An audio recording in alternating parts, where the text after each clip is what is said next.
بسم اللہ الحمد للہ والصلاة والسلام علی رسول اللہ وبعد اللہم انفعنا بما علمتنا وعلمنا ما ينفعنا وزدنا علما۔ السلام علیکم ورحمۃ اللہ وبرکاتہ۔ معزز سامعین و سامعات، الحمدللہ بفضل اللہ تعالی۔ تو آج ہم سورۃ البقرہ کا تعارف دیکھیں گے۔ سورۃ البقرہ کے 40 رکوع، 286 آیات، 6031 الفاظ اور 20,000 حروف بنتے ہیں، اور اس سورہ میں بقرہ کا نام اسی لیے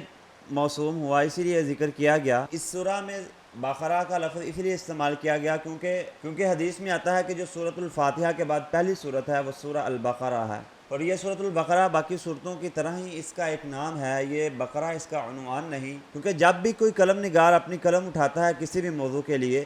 تو وہ سب سے پہلے اس کا عنوان لکھتا ہے کہ اپنی اس تحریر کے اندر وہ کن چیزوں پر بحث کرے گا، کن چیزوں کو زیر بحث لائے گا۔ اور سورۃ البقرہ کے ساتھ بہت سی ایسے صورتیں ہیں جن کا نام رکھا گیا بلکہ اس کے عنوان کے ساتھ اس کا نام نہیں رکھا گیا، کیونکہ سورۃ البقرہ کے اندر بہت سارے احکامات موجود ہیں۔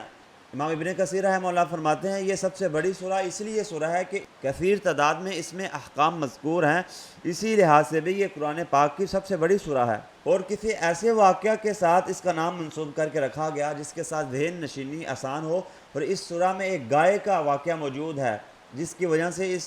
سورہ کا نام البقرہ رکھا گیا۔ اور اس سے قطعاً یہ مراد نہیں کہ اگر اس سورت کا نام البقرہ ہے، گائے والی سورہ ہے، تو کہ اس کے اندر گائے کا ہی واقعہ موجود ہے، اس پوری کی پوری سورہ کے اندر گائے کا واقعہ موجود ہے، بلکہ ایسا نہیں،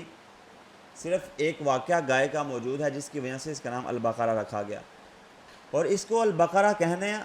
یہ ایک مسمہ کا تعین ہے، نہ کہ کسی چیز کا، جس طرح کہ ہم کہتے ہیں کہ عبداللہ کو بلا کے لاؤ، عبداللہ کا معنی تو بنتا ہے اللہ کا بندہ، یہاں اس سے مراد عبداللہ سے مراد کسی شخصیت کا نام ہے، عبداللہ سے مراد اللہ کے بندوں کا نام نہیں کہا جائے کہ عبداللہ کو بلاؤ، آپ جو اللہ کا بندہ ہو نیک اور برگزیدہ اسے بلا کے لے آؤ، نہیں، بلکہ یہاں اس سے مراد ہے مسمہ کا تعین کرنا، کسی شخص کی تعین کرنا نام رکھ کر۔ اسی طرح اس سورہ کا نام رکھا گیا ہے البقرہ، یعنی گائے والا جس میں واقعہ موجود ہے۔ اور سیدنا ابو ہریرہ رضی اللہ عنہ بیان کرتے ہیں، صحیح مسلم کی روایت ہے کہ رسول اللہ صلی اللہ علیہ وسلم نے فرمایا لا تجعلوا بیوتکم مقابر ان الشیطان ينفر من بیت الذی تقرأ فیہ سورۃ البقرہ، کہ سیدنا ابو ہریرہ رضی اللہ عنہ بیان کرتے ہیں، صحیح مسلم کی روایت ہے کہ رسول اللہ صلی اللہ علیہ وسلم نے فرمایا تم اپنے گھروں کو شیطان کا گھر نہ بناؤ، کہ بے شک تم اپنے گھروں کو قبرستان نہ بناؤ، بے شک شیطان اس گھر سے بھاگ جاتا ہے جس گھر میں سورۃ البقرہ پڑھی جاتی ہے۔ اور سیدنا امامہ رضی اللہ عنہ بیان کرتے ہیں، صحیح مسلم کی روایت ہے کہ میں نے رسول اللہ صلی اللہ علیہ وسلم کو یہ فرماتے ہوئے سنا قرآن کو پڑھو کیونکہ وہ تمہارے لیے قیامت کے دن اللہ سے سفارش کرے گا، اور دو نوروں کو پڑھو، دو روشن چیزوں کو پڑھو۔ مفسرین بیان کرتے ہیں دو نوروں سے مراد، دو روشن چیزوں سے مراد سورۃ البقرہ اور سورہ آل عمران ہے، کہ تم ان دونوں کو پڑھو، قیامت والے دن یہ بادلوں کی طرح یا پرندوں کی دو جماعتوں کی طرح آئیں گی اور اللہ سے یہ تمہارے لیے سفارش کریں گی۔ اور پھر رسول اللہ صلی اللہ علیہ وسلم نے فرمایا سورۃ البقرہ کو حاصل کر لینا اس میں برکت ہے، اور اس کو چھوڑ دینا یہ حسرت ہے، اور اہل باطل کی بس کی بات نہیں۔ اہل باطل کی بس سے مراد نہیں، تو اس سے امام ابن کثیر رحمہ اللہ فرماتے ہیں کہ جو شخص سورۃ البقرہ کی تلاوت کر لیتا ہے یا جس گھر میں سورۃ البقرہ پڑھی جاتی ہے ان لوگوں پر جادو جنات کا کوئی اثر نہیں ہوتا۔ اور پھر سیدنا ابو ہریرہ رضی اللہ عنہ بیان کرتے ہیں کہ رسول اللہ صلی اللہ علیہ وسلم نے فرمایا کہ ہر چیز کا ایک بلند مقام، ایک بلند حصہ ہوتا ہے، اور قرآن پاک کا بلند حصہ، بلند مقام سورۃ البقرہ ہے، اور سورۃ البقرہ میں ایک ایسی آیت ہے جو کہ سب آیتوں کی سردار ہے، وہ آیت الکرسی ہے۔ اور پھر رسول اللہ صلی اللہ علیہ وسلم نے فرمایا کہ جس گھر میں یہ پڑھی جاتی ہے اس گھر سے شیطان بھاگ جاتا ہے۔ اللہ۔ اور پھر امام ابن کثیر رحمہ اللہ فرماتے ہیں کہ یہ قرآن پاک کا بلند حصہ اور مقام اسی لیے ہے کیونکہ اللہ رب العزت نے اس صورت کے اندر کثیر تعداد میں احکامات وارد فرمائے ہیں۔ معزز سامعین و سامعات، سورۃ البقرہ کی چند آیات کے علاوہ باقی تمام کی تمام آیات اللہ رب العزت نے مدینہ طیبہ میں نازل فرمائی۔ رسول اللہ صلی اللہ علیہ وسلم کا جو ابتدائی دور تھا، آپ کو نبوت کے بعد ہجرت سے پہلے کے جو دور ہے اس کو مکی دور کہتے ہیں، اور مکی دور کے اندر صرف چند آیات ہی نازل ہوئی، باقی تمام کی تمام آیات مدینہ طیبہ میں نازل ہوئی۔ تو رسول اللہ صلی اللہ علیہ وسلم نے اپنی دعوت کا آغاز بھی مکہ مکرمہ سے کیا، مشرکین مکہ سے کیا۔ رسول اللہ صلی اللہ علیہ وسلم کی بعثت کے بعد جب آپ نے نبوت کا اعلان کیا تو جو اہل قریش تھے، اہل مکہ تھے، وہ آپ کے خلاف ہو گئے، وہ آپ کی جان کے درپے پہ ہو گئے، یہاں تک کہ آپ کے چچا بھی آپ کی مخالفت کے لیے تیار تھے۔ میدان دعوت کے اس دور کے اندر رسول اللہ صلی اللہ علیہ وسلم کو بہت سی مشکلات کا سامنا کرنا پڑا کہ جو عرب کا علاقہ تھا وہ قبائل کے اندر منقسم تھا، اور اس کی ایک عجیب و حیرت والی بات یہ تھی، عرب کے اندر جب ایک قبیلے کے کسی شخص کو قتل کیا جاتا تھا، وہ قبیلہ مل کر اور جو اس کے حلیف ہوا کرتے تھے وہ سب اس قاتل سے بدلہ لیا کرتے تھے۔ اسی وجہ سے رسول اللہ صلی اللہ علیہ وسلم کو جب دعوت کے میدان میں اترے اس چیز کا حوصلہ تو تھا، لیکن انبیاء اکرام کی جو جان ہوتی ہے، انبیاء اکرام، اور چونکہ انبیاء اکرام کی حفاظت کا ذمہ خود اللہ رب العزت نے لیا ہوا ہوتا ہے، یہ دنیا کے ظاہری اسباب میں سے ایک سبب تھا کہ اہل قریش رسول اللہ صلی اللہ علیہ وسلم کے کچھ خلاف بھی تھے، لیکن اس کے باوجود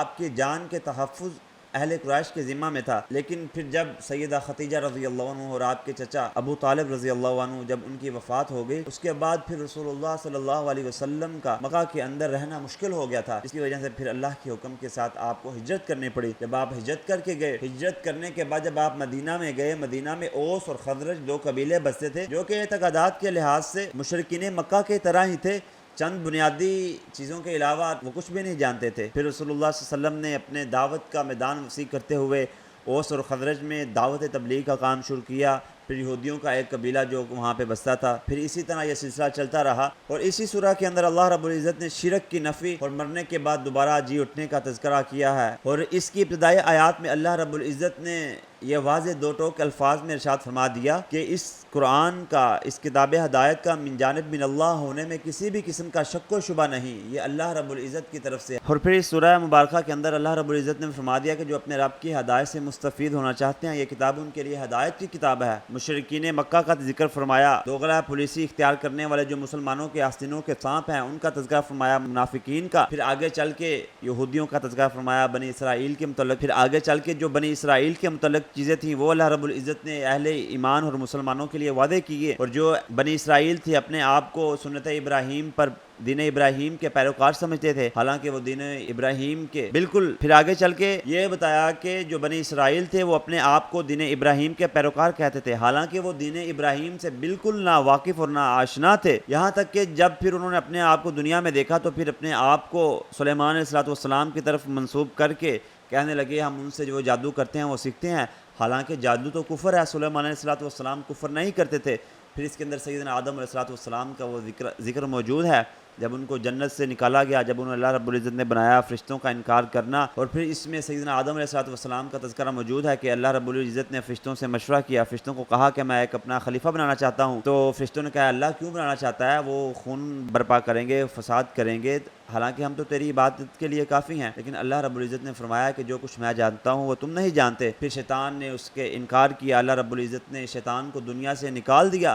پھر یہ سارا تذکرہ موجود ہے۔ پھر شیطان نے، اللہ رب العزت نے کہا اللہ مجھے مہلت دے، میں بھی تیرے ان بندوں کو راہ راست سے بھٹکا کر جہنم کی طرف لے کے جاؤں گا، وہ بھی تذکرہ اس سورہ میں موجود ہے۔ پھر اللہ رب العزت نے انسانی زندگی کے لحاظ سے جو بھی چیزیں اخلاقیات کی ہیں، جو سب کچھ ہیں وہ اللہ تعالیٰ نے بتائی، یہاں تک کہ لین دین کا طریقہ بتایا، کہا کہ جب تم لین دین کر لو اسے لکھ لیا کرو، اور پھر آخر میں اللہ رب العزت نے ایمان والوں کو یہ دعا سکھلائی، اپنے رب کے حضور یہ دعائیں کرتے رہیں، اللہ کہ جو ہم سے دانستہ اور غیر دانستہ طور پر خطائیں ہوئے، یا اللہ ہمیں ان پہ درگزر فرما اور ہمیں کفار پر غلبہ عطا فرما، اور یہی مسلمانوں کی زندگی کا مقصد ہے کہ وہ رب کی بارگاہ میں سرخرو ہو جائیں اور وہ کامیاب ہوتے ہوئے اسلام کا پرچم بلند کریں اور اپنی زندگی کو کامیاب کر لیں۔ اور پھر اس سورہ کے اندر سود کا خاتمہ کرتے ہوئے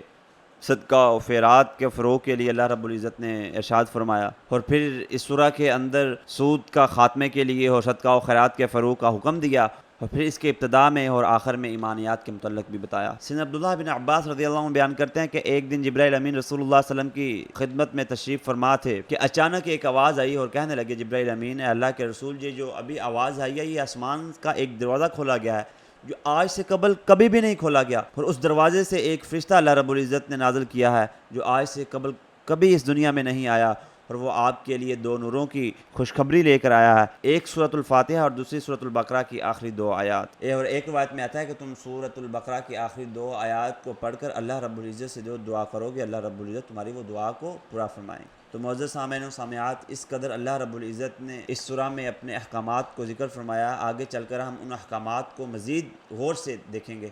تو اللہ رب العزت سے دعا ہے کہ اللہ تعالی ہمیں قرآن و سنت کو سمجھ کر اس پر عمل پیرا ہونے کی توفیق فرمائے۔ السلام علیکم ورحمۃ اللہ وبرکاتہ۔